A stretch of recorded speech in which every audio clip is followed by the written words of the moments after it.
dosen, selamat malam untuk kita semua. Salam sejahtera. Saya akan membacakan sebenarnya tentang modul 1. Sehat. Sehat menurut WHO 1947, sehat itu sendiri dapat diartikan bahwa suatu keadaan yang disempurnakan baik secara fisik, mental, dan sosial, serta tidak sebab dari penyakit ataupun kelemahan. Undang-Undang Nomor 23 1992 tentang kesehatan menyatakan bahwa kesehatan adalah keadaan sejahtera dari badan, jiwa, dan sosial yang memungkinkan hidup produktif secara sosial dan ekonomi. Sehat itu memiliki pengertian yang sangat luas, sebab orang dikatakan sehat itu bila ia sehat jasmani, rohani, sosial, dan mampu hidup produktif. Anak luar biasa. Istilah lain bagi anak berkebutuhan khusus adalah anak luar biasa dan anak cacat. Anak berkebutuhan khusus (HEWARD) adalah anak dengan karakteristik khusus yang berbeda dengan anak pada umumnya, tanpa selalu menuju pada ketidakmampuan mental, emosi, atau fisik, yang termasuk ke dalam ABK antara lain tunanetra, tunarungu, tunagrahita, tunadaksa, tunalaras, kesulitan belajar, gangguan perilaku, anak berbakat, anak dengan gangguan kesehatan. Pendidikan jasmani.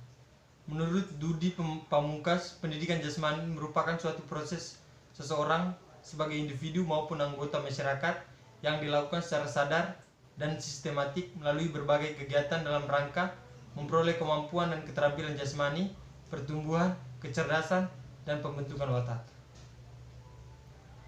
Pendidikan jasmani pada hakikatnya adalah proses pendidikan yang memanfaatkan aktivitas fisik untuk menghasilkan perubahan holistik dalam kualitas individu, baik dalam hal fisik, mental, serta emosional. Penjas adaptif. Sheryl berpendapat bahwa pendidikan jasmani khusus adalah suatu bagian khusus dalam pendidikan jasmani yang dikembangkan untuk menyediakan program bagi individu dengan kebutuhan khusus. Arma Abdoelah mengemukakan bahwa pendidikan jasmani khususnya didefinisikan sebagai suatu sistem penyampaian pelayanan yang komprehensif yang dirancang untuk mengidentifikasikan dan memecahkan masalah dalam ranah psikomotor. Pendidikan jasmani untuk anak dengan kebutuhan khusus. Pendidikan jasmani adaptif.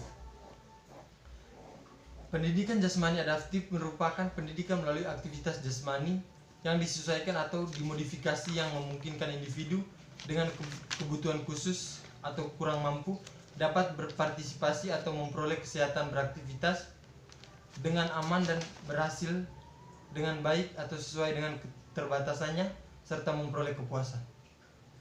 Hubungan olahraga pendidikan dan olahraga adaptif. Yang pertama, olahraga sebagai alat pendidikan manusia seutuhnya. Yang kedua, tiap-tiap individu memiliki perkembangan yang berbeda termasuk yang cacat. Yang ketiga, individu berbeda dengan kebutuhan berbeda. Yang keempat, olahraga untuk meningkatkan fungsi organ anak orang cacat.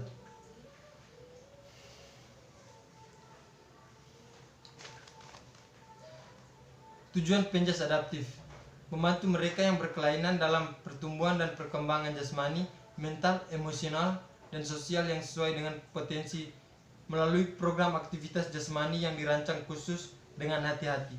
Tujuan khusus: yang pertama, menolong murid memperbaiki kondisi yang dapat diperbaiki. Yang kedua, membantu murid melindungi diri sendiri dan kondisi apapun yang dapat memperburuk keadaan melalui aktivitas jasmani. Yang ketiga, memberi kesempatan murid mempelajari dan berpartisipasi dalam sejumlah macam olahraga dan aktivitas jasmani waktu luang yang bersifat rekreasi.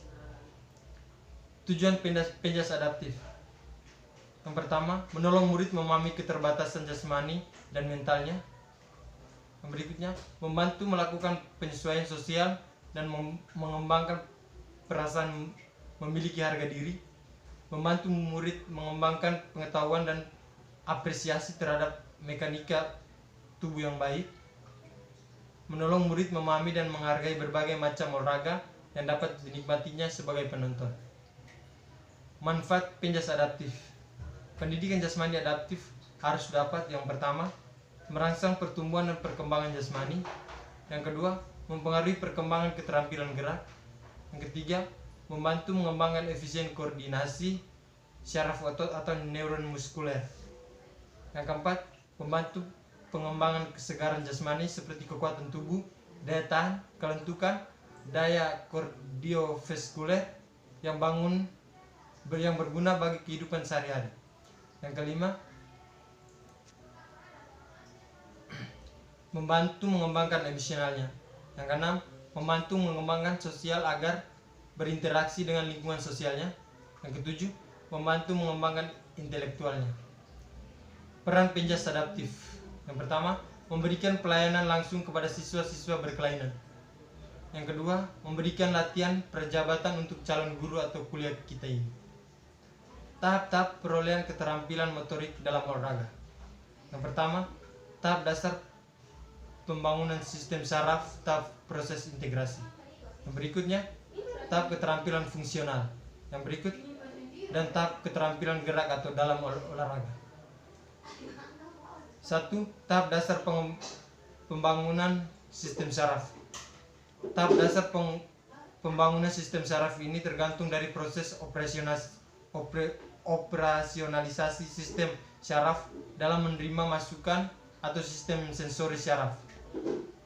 Sistem tersebut mencakup refleks primitif, sistem vestibular, penglihatan dan reflektif, pendengaran, perabaan, sistem kinestetik, dan refleks keseimbangan.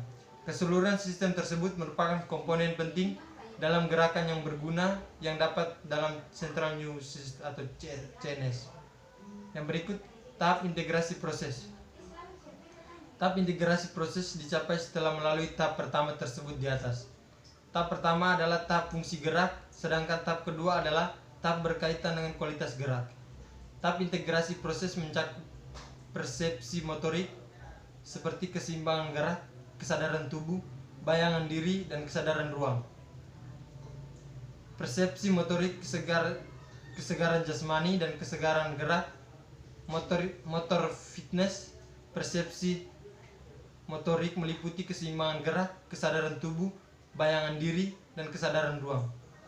Kesegaran jasmani meliputi kekuatan otot, daya tahan otot, dan daya tahan kardiovaskuler. Kesegaran jasmani meliputi kelincahan, power, kecepatan, dan koordinasi. Yang kedua, tahap keterampilan fungsional. Tahap lanjutan perkembangan gerak adalah keterampilan gerak yang berguna dalam berolahraga dan beraktivitas rekreasi. Keterampilan adalah merupakan perilaku gerak yang secara khusus berguna dalam kehidupan dan aktivitas rekreasi atau olahraga. Contoh keterampilan fungsional adalah keterampilan dasar lokomotor dan keterampilan mengontrol objek. Keterampilan dasar lokomotor meliputi keterampilan berjalan, berguling, merangkak, lari, melompat, berjinjing, sliding, memanjat, mencongklang, dan skipping. Yang ketiga, tahap keterampilan olahraga.